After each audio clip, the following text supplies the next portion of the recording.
我是瓜皮儿，闪电侠第6季前情提要。上回说到，拜瑞的神速力已经透支，却还是选择保护城市，而伊娃也成功逃出镜像世界，只等一个机会报复约瑟夫。想要解决约瑟夫，还得先从他身边的保镖们下手。大战一触即发，冰霜的身体还处于恢复期，很快就被老妈唐浩瑟接到北极治疗。伙计们放心不下他，一半人跑过来给冰霜收拾行李，大包小包的日用品都别落下。冰霜只感觉被人宠爱真好，老妈给他进行了一顿测试。唐浩瑟不但没有把冰霜当成怪物，还将她视为女儿，只想尽全力保护她和凯瑟琳。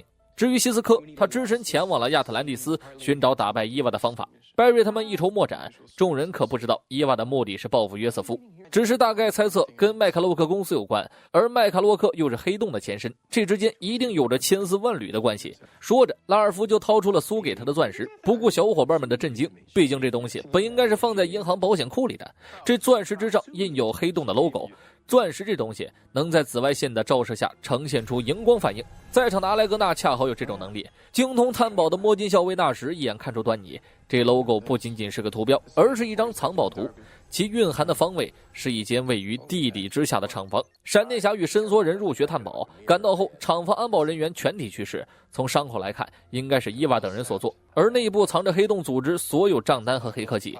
拉尔夫从中一眼就看到了关于苏的那份文件，想拿回去调查一番，一股刺鼻的气味扑面而来。闻味望去，贾辛格正准备销毁黑洞的所有财产。说到底，伊娃他们根本不想与闪电侠为敌。6年前粒子加速器爆炸，约瑟夫这等渣男竟然眼睁睁地看着妻子出事而无动于衷，甚至还在事后变卖伊娃的研究和财产。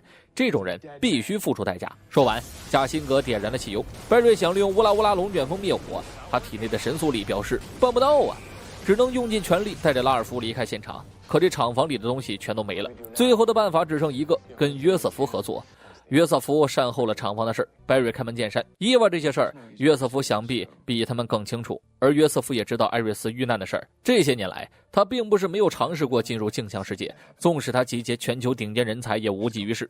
但他们还是发现了一个严重的问题：镜像世界会扭曲人的思想，正常人进入其中，到最后会彻底改变。艾瑞斯恐怕也是凶多吉少。约瑟夫顺便谢绝了跟实验室合作，他自有办法解决。与此同时，拉尔夫约见了苏的父母，这嘴还没张开，苏就一副刚刚见面样子。嘿嘿嘿，拉尔夫也只能是附和着一顿傻笑。俩人一合计，还是出去套一下吧。从钻石到黑洞到厂房，再到关于苏父母的证据，拉尔夫把前因后果全都交代了一遍。只可惜都被一把火给烧了。巧的是，1周前约瑟夫就打来电话，意思是放弃针对苏的父母，这样他们一家就能够团圆了，也不再需要拉尔夫插手此事。拉尔夫顿时感觉失恋了。另一边，黑洞刺客们整装待发，装备一个比一个贵，白给的时候一个比一个干脆。3个光系刺客转眼成了伊娃的嫁衣。约瑟夫到家就察觉到了一股诡异的气息，看着墙上的弹痕，约瑟夫心说干，我刚刚才拒绝拜瑞。拜瑞这边还在想其他办法对付镜像大师。约瑟夫虽然罪有应得，但还罪不至死。那时想起件事儿，在他过去的旅行途中意外发现过一个星球，凡是登陆星球的人立即会受到精神上的创伤，类似于精神失调。镜像世界应该跟这个大差不离。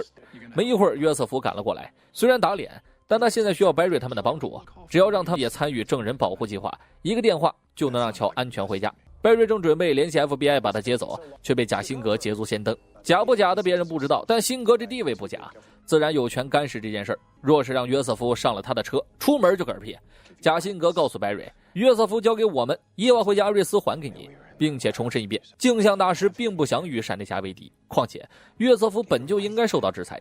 眼看着拜瑞露出犹豫之色，那时箭步一跨，把拜瑞拉至身后。随着一发魔幻烟雾弹，众人已经回到了实验室里。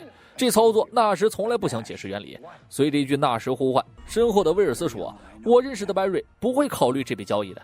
言外之意，拜瑞发生了改变，伊娃的强大已经不是他们所能对抗。世人都以为他6年前便已失踪，就算杀了人也不会留下任何把柄。况且这城市里镜子太多了，随便一个都有可能是伊娃的大门。正当众人再次陷入迷茫之时，约瑟夫表示自己有一个安全屋，有生物电磁场作为保护，伊娃是不可能悄无声息地进入其中的。众人说走就走，唯有那时留下了拜瑞。他质问拜瑞当时为何对贾辛格露出犹豫之色，难道你们做了什么交易，并把脑海里其他威尔斯的话告诉了他。难道拜瑞真的为了艾瑞斯抛弃自己的底线？一旦拥有了这种想法，那白瑞的未来会极其可怕。晚上，众人来到麦卡洛克公司。自从知道伊娃归来，约瑟夫就利用了帕莫科技的纳米涂层改善了镜面。伊娃是不可能从这里钻进来的，白瑞将一直看守着他，直到天眼会的特工把他接走。其他人则是疏散了公司的员工。纳什给了阿莱克纳一块水晶，一旦遇到危险就用紫外线点亮此时，即可保你平安。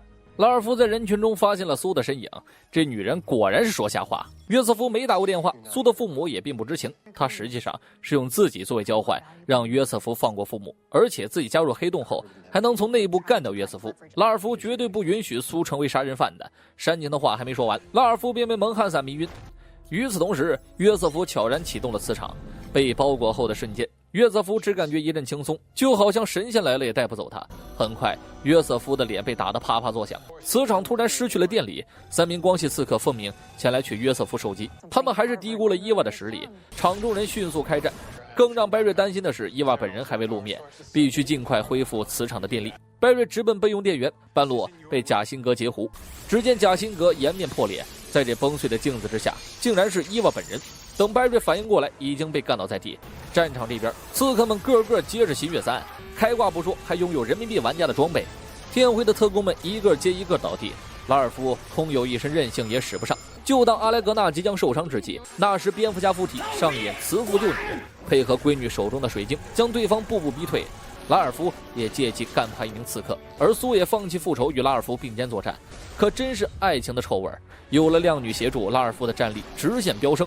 一直在观战的约瑟夫屏幕一黑，伊娃如同贞子般从电视里爬了出来，直接摧毁了约瑟夫的安全屋。等了6年的复仇时机终于到了，只见地上的碎片缓缓升起，在插入约瑟夫体内之前，一道闪电袭来，白瑞硬生生扛住了所有碎片。虽然约瑟夫有罪，但审判人也不该是伊娃。伊娃再次抬起手，镜片穿透白瑞的身体，插进了约瑟夫的胸口。这回是真的要死了。到死前，约瑟夫都没有低头，因为他最爱的妻子已经在6年前就去世了。眼前这个人甚至都不能称之为人。说完，约瑟夫停止了心跳。复仇结束后，伊娃取出了白瑞体内的碎片，也同时命令3名刺客收手。他再度声明自己不想与闪电侠为敌，做人留一线，日后好相见。